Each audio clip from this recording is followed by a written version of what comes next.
Hi friends, welcome to Saras food breeze. இன்றைக்கி நம்ம சேனலில் டேஸ்டியான காலிஃப்ளவர் கிரேவி தான் பார்க்க போகிறோம். இந்த கிரேவி செய்கிறது ரொம்ப ஈஸி. நம்ம செய்கிறதுக்கு முன்னாடி இதில் நமக்கு என்ன விட்டமின்ஸ் இதில் வருதுன்னு நம்ம பார்க்கலாம். இது ஃபஸ்ட்டு பிசிஓடி உள்ளவங்க சாப்பிடக்கூடாது. இதில் ரிச் இன் ஃபைபர், இதில் நார் சத்து ரொம்ப நிறைஞ்சிருக்கு. அதனால் இது நார்மல் எல்லாருமே சாப்பிட்லாம். பிசிஓடி உள்ளவங்க சாப்பிடக்கூடாது. வாங்க இப்போ எப்படி செய்யலான்னு பார்க்கலாம். நம்ம சேனலை இப்போ தான் ஃபஸ்ட் டைம் பார்க்குறீங்கன்னா நம்ம சேனலை சப்ஸ்கிரைப் பண்ணிட்டு பெல் ஐக்கான் கிளிக் பண்ணி ஆல்னு கொடுங்க. அப்போ தான் நான் போடுற வீடியோஸ்லாம் உங்களுக்கு நோட்டிஃபிகேஷனாக வரும். இதுக்கு நான் ஒரு மீடியம் சைஸ் காலிஃப்ளவர் எடுத்து வச்சுருக்கேன். ஒரு 4 மீடியம் சைஸ் தக்காளி, 15 பல்லு பூண்டு, ஒரு துண்டு இஞ்சி, 2 பச்சை மிளகாய், 2 பெரிய சைஸ் வெங்காயம், இது எல்லாமே பொடியாக நறுக்கி எடுத்து வச்சுருக்கோம் வாஷ் பண்ணி. இப்போது இது கூடவே மிளகு சீரகம் 1 டீஸ்பூன் எடுத்து வச்சுருக்கோம். இப்போ சுடு தண்ணி நல்லா காஞ்சிருக்கு.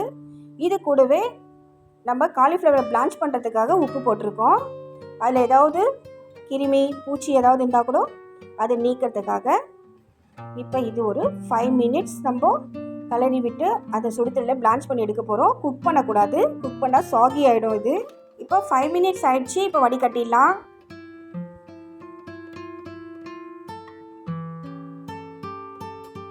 இப்போ தண்ணி நல்லா வடிஞ்ச பிறகு இப்போ நம்ம இதை மறுபடியும் பச்சை தண்ணி விட்டு நல்லா வாஷ் பண்ணி எடுத்துக்கணும். ஏன்னா அந்த புழுவெல்லாம் இருக்கும் இல்லையா, நம்ம சுடு தண்ணி போடுறதுனால இப்போ அது நீங்கணும். இது வடியட்டும். இப்போ மசாலா அரைச்சிடலாம். இப்போ 2 பச்சை மிளகா, 1 துண்டு இஞ்சி, 15 பல்லு போல் பூண்டு, அதுக்கப்புறம் மிளகு சீரகம் 1 டீஸ்பூன் எடுத்து வச்சுருக்கோம். அதையும் அதில் போட்டுடலாம். தக்காளி கட் பண்ணி வச்சுருக்கோம் இல்லையா, அந்த தக்காளியும் அதில் போட்டுடலாம்.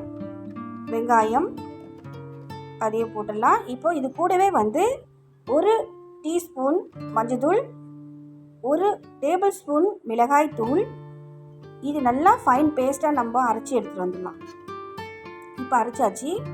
இப்போ இந்த விழுது இருக்கட்டும். இப்போ நம்ம பிளான்ச் பண்ணி எடுத்துருக்கோம் இல்லையா காலிஃப்ளவர், இதில் நம்ம 2 டேபிள் ஸ்பூன் கடல மாவு, 2 டேபிள் ஸ்பூன் அரிசி மாவு போட போகிறோம். நீங்கள் 3 டேபிள் ஸ்பூன் கூட போட்டுக்கலாம். உங்களுக்கு காலிஃப்ளவர் எந்த அளவுக்கு இருக்கோ அந்த அளவுக்கு மாவு போட்டுடலாம். நான் 2 டேபிள் ஸ்பூன் கடல மாவு, 2 டேபிள் ஸ்பூன் அரிசி மாவு, டேஸ்ட்டுக்கு உப்பு, ஒரு டீஸ்பூன் மஞ்சள்தூள், 1 டேபிள் ஸ்பூன் மிளகாய்த்தூள், அதுக்கப்புறம் மிளகு சீரகம் 1 டேபிள் ஸ்பூன், இது கூடவே 1/2 டேபிள் ஸ்பூன் கரம் மசாலா, இதெல்லாம் போட்டு நல்லா மிக்ஸ் பண்ணணும். இப்போ அதில் அந்த இருக்கிற ஈரமாக இருக்கும் இல்லையா அந்த காலிஃப்ளவர், அதுலேயே நம்ம இதை கலரி விட்டோம்னா அந்த ஃபுல்லாக அந்த மாவு கோட் ஆகிடும். நம்ம பொரிச்சோம்னா நல்லா கிறிஸ்பியாக வரும். நீங்கள் தண்ணி வேணுன்னா கூட தெளித்து இந்த மாதிரி மிக்ஸ் பண்ணி வச்சுக்கலாம். இப்போ எண்ணெய் நல்லா காஞ்சிருக்கு, நம்ம பொரிச்சு எடுத்துடலாம். அந்த மாவு நம்ம ஏன் கொஞ்சமாக போடுறோன்னா அதுலேயே ஒட்டி இருக்கும் அப்படின்றதுக்காக தான். நல்லா கிறிஸ்பியாக மொறுன்னு வரும்.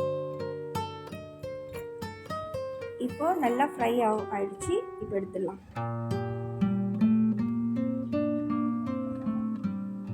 இதே மாதிரி எல்லாத்தையும் நம்ம பொரிச்சு எடுத்துடலாம்.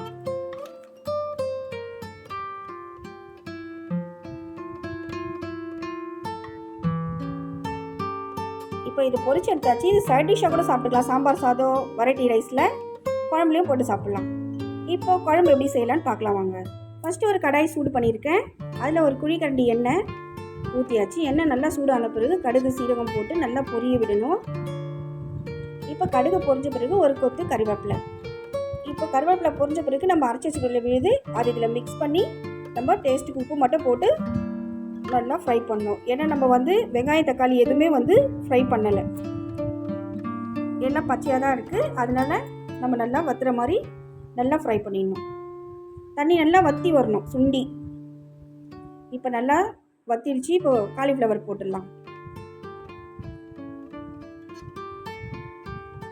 இப்போ இது நல்லா மிக்ஸ் பண்ணி விட்டோம்னா அதில் அப்படியே கோட் ஆகிடும்.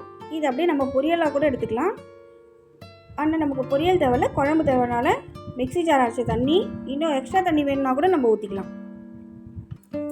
இப்போது உப்பு காரம் எல்லாம் செக் பண்ணி நம்ம ஒரு 10லேருந்து 15 நிமிஷம் கொதிக்க வச்சோம்னா இந்த குழம்பு ரெடி ஆகிடும்.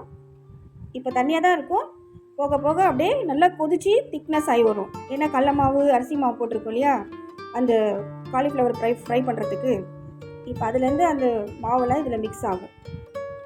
குழம்பு அப்படியே திக்னஸ் ஆகி வரும். குழம்பு ரொம்ப டேஸ்ட்டாக இருக்கும். நம்ம டிஃபனில், ரைஸில் எல்லாத்துலேயுமே சாப்பிட்லாம். ரொம்ப டேஸ்ட்டாக இருக்கும். இப்போ குழம்பு நல்லா கொதிச்சிச்சு. கொத்தமல்லி தூவிட்டு நம்ம இப்போ சர்வ் பண்ண வேண்டியது தான். இது வந்து நீங்கள் ஒரு வாட்டி செஞ்சிங்கன்னா உங்கள் வீட்டில் எல்லாருக்குமே பிடிக்கும். மறுபடியும் செய்ய சொல்லுவாங்க. இந்த குழம்பு வந்து ரைஸ், டிஃபன் எல்லாத்துக்கூட சாப்பிட்லாம். உங்களுக்கு இந்த வீடியோ பிடிச்சிருந்தால் லைக் பண்ணுங்கள், ஷேர் பண்ணுங்கள், சப்ஸ்கிரைப் பண்ணுங்கள். பெல் ஐக்கான் கிளிக் பண்ணி ஆல்னு கொடுங்க. அப்போ தான் நான் போடுற வீடியோஸ்லாம் உங்களுக்கு நோட்டிஃபிகேஷனாக வரும். Thank you friends. Tata bye, see you.